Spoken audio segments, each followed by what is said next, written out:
こんにちは。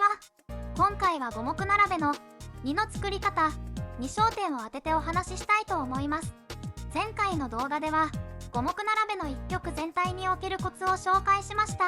そちらをまだご覧になっていない方は先に確認することを強くお勧めします。前回は3と4の連続でかつ積みがメインでしたので、今回の動画を補足として作りました。それでは早速やっていきましょう。前回の動画では五目並べの2とは通常両側が開いている2を指し、それを連と呼ぶということを説明しました。今回話す2の作り方とは連の作り方という意味です。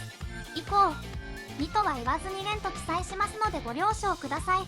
さて、連を扱うにあたって押さえていただきたいキーワードがあります。それは発展性です。自分の攻めの発展性を高める、相手の攻めの発展性を削ぐ、もしくはその両方を同時に行う、これらが基本的な方針となります。攻めの発展性を高めるには大まかに2通りのアプローチがあります。1つ目の方法は物量を増やすことです。やることは極めてシンプル。1杯連を作ればいいということですね。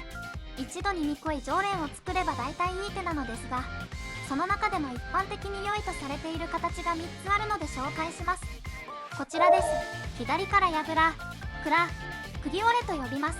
この中でも矢倉は攻めは矢倉という格言があるくらいメジャーで、初心者の方にも扱いやすいです。3の連打に発展させやすく、困ったらとりあえず作っておけば強いことが多いです。私が次に扱いやすいと感じるのは釘折れです。釘折れはこの3つの中で唯一連打2つの形です。特徴としては、これは個人の感想ですが攻めの起点にしやすいです。これを作れば即有利というより、この形を起点に矢倉や倉など連の量産を狙いやすいです。具体的な活かし方を説明するとだいぶ難しくなってしまうので、最後に倉です。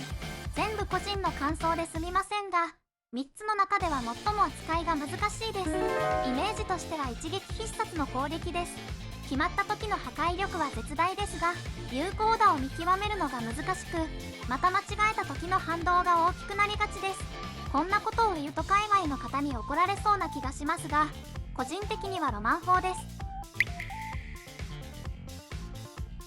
もう一つのアプローチは、より広い方へ、外側へ向かって打つです。これは非常に大事な原則です。今は超初級講座ですが、強くなっても基本は変わりません。どういうことか説明します。皆さんは五目並べで5ができた図をじっくり眺めたことがあるでしょうか。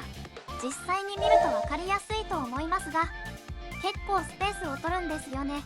広い方向に外側に連を作るように意識することで、最終的に5を作れる可能性が格段に上がります。さあ行くぞ。早速実際の局面を見てみましょう。こちらの局面を見ていきます。現在4手目まで打たれており、黒の手番です。まずは状況を確認します。どの局面でも同じですが、特に初心者の方に注意して確認してほしいのは相手の連の数です。今はこちらを黒番として考えるので、白の連の数のことですね。今、白の連の数は0個です。白につながないということは、詰みが絶対にない。こちらが自由に攻められることを意味します。この確認を怠ると、突然相手に詰まされることが頻発するので気をつけましょう。さて、自由に攻められることを確認したので、今回は攻めの基本である矢倉を作って攻めていきます。現局面、黒が矢倉を作ることのできる場所はいくつあるでしょうか。考えてみましょう。は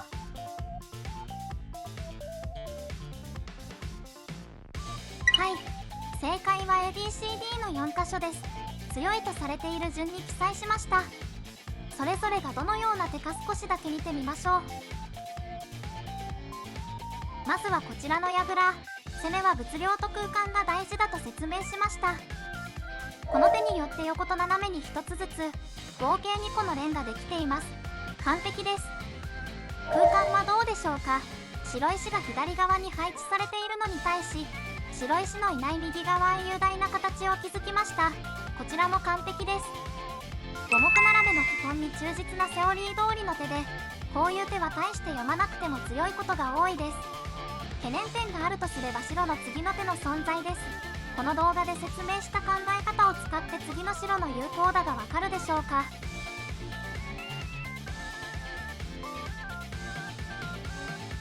はい、6手目、白がこのように切り返すのがいい手です。黒の連を止めながら白も2個の連を作りました。セオリー通りです。五目並べは先に5を並べた方が勝ちです。この局面では以下お互いに切り合うことになります。以降の展開は今の段階では難しすぎるので省略します。次の櫓を見てみましょう。次の櫓はこちらです。先ほどと同じように物量と空間について考えてみましょう。先ほどは連を2個作っていましたが、今回は1個だけです。ちょっとマイナスですがそれでもいい手です。空間については先ほどは右側に展開したのに対し今回上側です。両方とも白のいない方向に行っていてとても良いです。実はこの櫓のアピールポイントは次の手にあります。白はこのように止めますが、先ほどと違うのは白は連を作れていません。黒は相手の反撃を抑える連の作り方をしていたわけですね。以下黒は再び櫓を作って上側に展開していきます。別の動画で詳しく説明しますが、この櫓は白の桂馬の網という強靭な防御を破壊しています。白も黒の連を止めながら自分の連を作って対抗します。この相手の連を止めながら自分の連を作るが五目並べの基本的な攻防です。そして黒の9手目、白の連を止めながら今度は釘折れに組みました。良い攻めをしている時は光景が変わる登場することが多いです。以下黒は白の少ない上側で詰みを狙っていきます。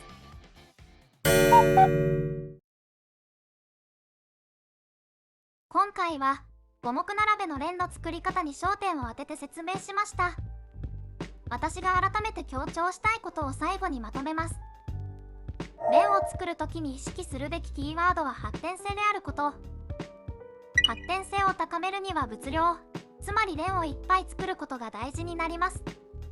中でも櫓、蔵、釘折れの3つが後継として知られています。加えて空間について、五目並べで5を作るのは意外とスペースを取るので、広い方向へ打っていく意識が大事になります。